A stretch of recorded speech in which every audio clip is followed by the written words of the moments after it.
Como consecuencia del teorema del valor intermedio, tenemos el siguiente resultado. Considérense una función definida en el intervalo AB continua. Si K es un número real tal que el ínfimo de los valores f de x, tal que x pertenece a AB, está por debajo de K y este está por debajo del supremo de los valores f de x, tal que x pertenece a AB, entonces existe x0 en el intervalo AB tal que f de x0 es igual a K. La demostración se sigue del hecho de que una función continua en un intervalo cerrado alcanza su máximo y su mínimo. Entonces, por el teorema del valor intermedio se sigue el resultado. Les aconsejo que ustedes escriban esa demostración. Ahora, el siguiente resultado establece que las imágenes de intervalos cerrados bajo funciones continuas son intervalos cerrados. Verifiquemos ese resultado. Considérense f que va del intervalo AB en R continua. Entonces, el conjunto imagen directa bajo f del intervalo AB es un intervalo cerrado.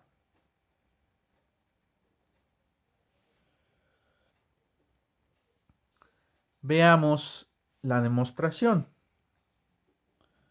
Considérense justamente S que sea el ínfimo del conjunto imagen directa y vamos a ponerle S mayúscula que sea el supremo del conjunto imagen directa. Entonces,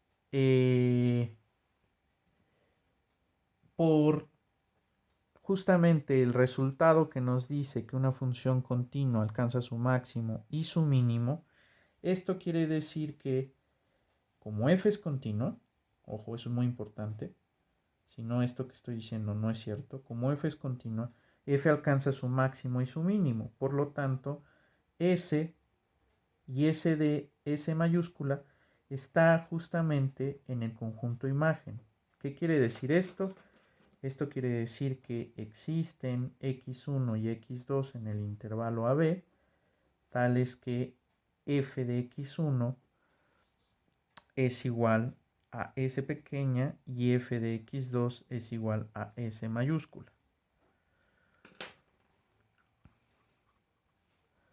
Ahora, si M es un elemento del intervalo S, S, nótese también que la imagen directa de AB bajo F está contenida en el intervalo S, S. ¿Por qué? Porque S es el ínfimo, S minúscula es el ínfimo y S mayúscula es el supremo. Entonces, si M pasa que está entre S y S mayúscula, entonces existe un X0 en el intervalo AB. ¿Por qué? Por el corolario anterior, tal que este punto f de x0 es igual a m, por el corolario anterior. El corolario anterior es muy importante. Entonces, por lo tanto, la imagen directa de este intervalo contiene justamente a este intervalo. Entonces, por un lado, sabemos que este conjunto está metido en el intervalo SS. ¿Por qué? Por definición de S minúscula y S mayúscula. Y por otro lado, si tomamos un punto en ese intervalo, acabamos de verificar que justamente todo punto de ese intervalo tiene que estar metido en la imagen directa bajo f del intervalo AB. Como estas dos condiciones son ciertas, lo que concluimos es que la imagen directa del intervalo AB tiene que coincidir con este intervalo, lo cual concluye la demostración. Con esto concluimos la sección de continuidad. Y bueno, pues las siguientes propiedades que nosotros queremos verificar acerca de las funciones son las condiciones de diferenciabilidad.